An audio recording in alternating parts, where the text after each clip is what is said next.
Hey you guys, it's Destiny here. Wanted to come on and do a super quick video. I had two really awesome videos recorded for you guys yesterday. I had a good amount of time where I was just chilling at home, so I was like, oh, let me get these videos recorded the videos, knocked them out. Background was perfect, audio was perfect, everything was perfect about it, and I accidentally erased them. So here I am back in the car, hoping not to screw this video up. So I've actually done a video like this before. It's basically going to detail the differences, the key differences between a lead agent versus an associate agent. Fortunate for me, I have had the pleasure of doing both in my time with Redfin. So just going to dive right in with pros and cons. And just a heads up, I will be reading from my notebook just so that I'm covering all of the points. So first up is a lead agent. A lead agent is very unique to the traditional industry or the traditional world of real estate. There are a lot of great pros that actually come with this position. Not that many cons, but there's cons to everything. So I'm going to go over both. So first things first, a lead agent is a W-2 employee. So you get a basic salary. And when I say a salary, it is just enough money to call you an employee. It's not anything crazy significant. You also get PTO, but you also get to flex your schedule. So you almost wouldn't even need to use PTO because you can block out your schedule.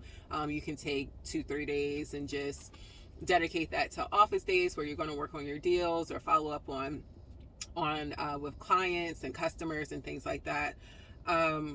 You get your leads provided weekly. So when I was on the lead side, I think I was given 12 new customers per week. They do have a cap, but you can adjust that based on where you are in the process. So if you feel like you're getting overwhelmed with customers, then you can always talk to your team manager to get them to scale it back. The other thing is, even if you don't have any deals that happen that week, your customers stay your customers, or your leads stay your leads. So if in a month or two, that person that was just looking now is all of a sudden ready to buy, the system automatically routes that person back to you, if that makes sense. Also, you have more of a support system on the lead side. So you have a team manager as well as a broker in charge. I know in the Charlotte area, they have a phenomenal management team. Like, I can't speak highly enough of them. They're awesome. You still run the lead side as if it's your own business. So you can still bring in your own referrals and things like that. Another thing is reimbursement. So those big ticket items that come with just being a realtor, things like your MLS dues, your licensing, any mileage. Anytime you go to meet a client, those miles, it's like 56 cents per mile, and you get that in the form of reimbursement or a separate check during, I can't remember which pay period. It's either the first or the second. But so on the lead side, you also get health benefits. So really awesome. The con to that is you do have metrics that you have to meet. So being within a certain deal threshold, as well as meeting customers face to face, which can kind of hard when you're getting 12 customers per week. You span that over a matter of a couple months. You can start to stretch yourself really thin. Speaking of stretching yourself really thin, for me personally, work-life balance was starting to become an issue, and it's only because me personally, like, I fester and stuff. So I can't just close my laptop at 6 o'clock on a dot and not think about it. I'm going to be up all night trying to figure it out and all that good stuff. All right, so now that you kind of understand the pros and cons of the lead agent side, it was a super quick run through. Now on to the AA side, the pros and cons of being an associate agent with Redfin. First of all, you are a 1099 independent contractor. So you can basically run this exactly how you would your own business. You are not an employee of Redfin. Therefore, your schedule is completely flexible. You open it and close it at will whenever you want. You can even, the day of, you can, if there isn't anything scheduled, then you can close out your calendar for the afternoon or the morning or whatever it is. Then there's no one there telling you that you have to keep your calendar open. So with you being able to flex your schedule, you also determine your own money, or your own income. The more availability that you have, or if you're available during peak hours or weekends, then of course you're going to bring in more money. So I do run this just as if I were it were my own business. You get paid bi-weekly, which I think is so awesome. A lot of contractors get paid on a monthly basis, which I guess it wouldn't be that bad, to get a nice chunk of change at the end of the month, but I love the bi-weekly pay schedule. Most importantly, especially in this climate, no bidding wars.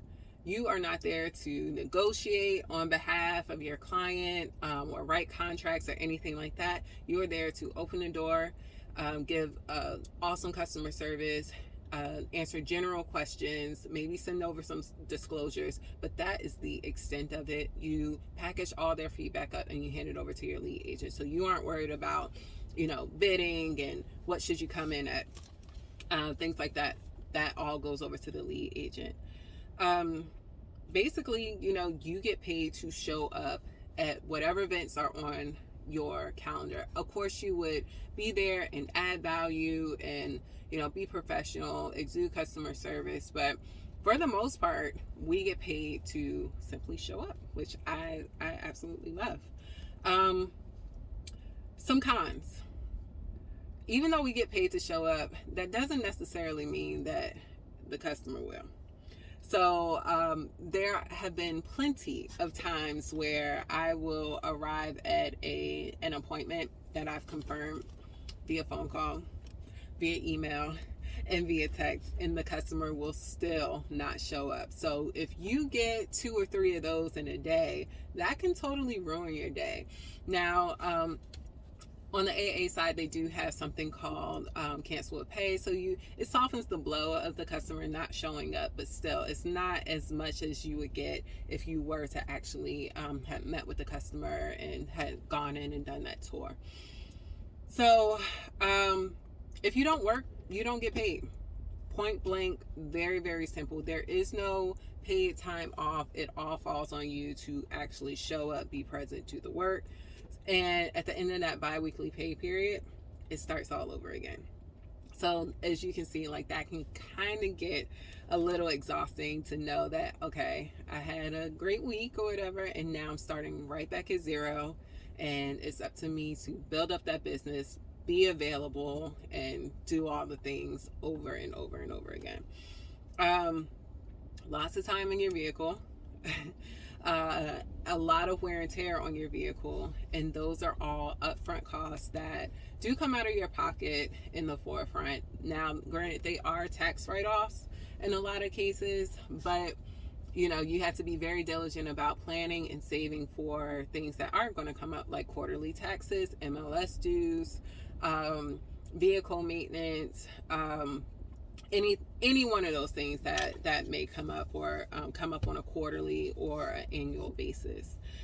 Speaking of taxes can be quite taxing if you don't have the proper records kept. And for me, I use an app, and it kind of gets me halfway there.